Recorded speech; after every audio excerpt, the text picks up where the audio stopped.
देखिए आज हमें देखना है डिमॉर्गन्स लॉ क्या है। If A and B are two sets, अगर ए और बी दो सेट्स हैं तब ए यूनियन बी का कॉम्प्लीमेंट बराबर A complement intersection B complement.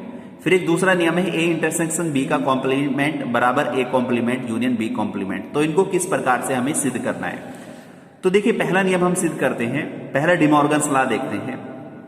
तो उसके लिए हम एक एक्स एलिमेंट मान लेते हैं, एक जनरल एलिमेंट जो कि ए यूनियन बी के कॉम्प्लीमेंट में है। तो अगर कोई एलिमेंट ए यूनियन बी के कॉम्प्लीमेंट में है तो वो एलिमेंट ए यूनियन बी में नहीं होता।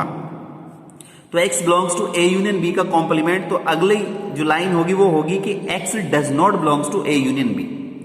और अगर कोई एलिमेंट ए यूनियन बी में नहीं है तो इसका मतलब है कि वो ए में भी नहीं होगा और वो बी में भी नहीं होगा, यानी x does not belongs to A and x does not belongs to B. अब यदि कोई एलिमेंट ए में नहीं है तो निश्चित रूप से वो उसके कॉम्प्लीमेंट में जरूर होगा। तो x belongs to A dash हो जाएगा and x belongs to B dash हो जाएगा। और कोई एलिमेंट अगर ए डैश में भी है और बी डैश में है, दोनों में है, तो वो इंटरसेक्शन में भी होगा, तो x जो है वो ए डैश इंटरसेक्शन बी डैश में हो जाएगा। अब देखिए x को हमने माना था कि x ए यूनियन बी के कॉम्प्लीमेंट में है और देखते ही देखते x जो है वो ए डैश इंटरसेक्शन बी डैश में आ गया। तो यानी ए यूनियन बी का कॉम्प्लीमेंट जो है वो सबसेट हो गया ए डैश इंटरसेक्शन बी डैश का, और इसको हम इक्वेशन 1 मान लेंगे। अब ठीक इसी प्रकार से हम मानते हैं कि y कोई एलिमेंट है, अब हम इसे रिवर्स लेते हैं, वो एलिमेंट ए डैश इंटरसेक्शन बी डैश में है। तो इसका मतलब हुआ कि y जो है वो ए डैश को बिलोंग कर रहा है एंड क्योंकि इंटरसेक्शन है y b को भी बिलोंग कर रहा है। अब जब y ए डैश को बिलोंग कर रहा है और बी डैश को बिलोंग कर रहा है तो y a को बिलोंग नहीं करेगा और y b को भी बिलोंग नहीं करेगा। अब जब y a में भी नहीं है b में नहीं है तो y a यूनियन b में भी कभी नहीं होगा क्योंकि वो दोनों में ही नहीं है। तो इसका मतलब जब y जो है a यूनियन b में नहीं होगा तो उसके कॉम्प्लीमेंट में जरूर होगा। तो y belongs to a union b का कॉम्प्लीमेंट। तो इसका मतलब y जो माना था हमने वो माना था a dash intersection b dash में, अब वो आ गया a यूनियन b के कॉम्प्लीमेंट में। तो इसका मतलब हुआ कि a dash intersection b dash जो है वो a यूनियन b का कॉम्प्लीमेंट का सबसेट है। अब फर्स्ट और सेकंड इक्वेशन देखें कि वो दोनों ही सेट एक दूसरे के क्या है, सबसेट है। तो इसका मतलब ये दोनों सेट आपस में क्या है, बराबर हैं, यानी a यूनियन b का कॉम्प्लीमेंट बराबर A complement intersection B complement. तो पहला पार्ट आप इस प्रकार से प्रूव कर लेंगे। फिर दूसरे पार्ट को भी हम इसी प्रकार से करेंगे। कोई आर्बिट्रेरी एलिमेंट, कोई एक्स मान लेते हैं जनरल एलिमेंट, जो कि ए इंटरसेक्शन बी के कॉम्प्लीमेंट में है।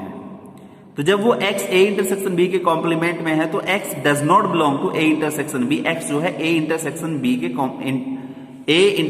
बी में बिलोंग नहीं करेगा। जब वो ए इंटरसेक्शन बी में बिलोंग नहीं कर रहा तो वो ए में भी बिलोंग नहीं करेगा, बी में भी बिलोंग नहीं करेगा, कोई से में भी नहीं होगा। तब वो x ए डैश में बिलोंग करेगा यानी कॉम्प्लीमेंट में बिलोंग करेगा, और x जो है वो बी डैश में बिलोंग करेगा। तो इसका मतलब हुआ कि जब वो ए डैश में है या बी डैश में है तो x जो है A complement union B complement में जरूर होगा।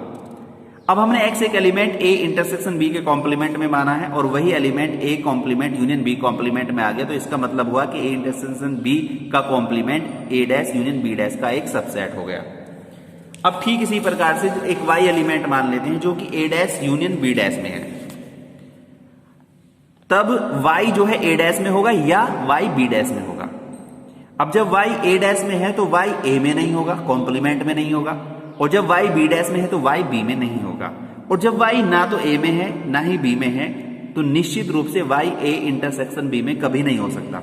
और जब y a इंटरसेक्शन b में नहीं है तो y a इंटरसेक्शन b के कॉम्प्लीमेंट में तो होगा। तो इसी प्रकार से a dash union b dash भी क्या हो गया, a इंटरसेक्शन b के कॉम्प्लीमेंट का सबसेट हो गया।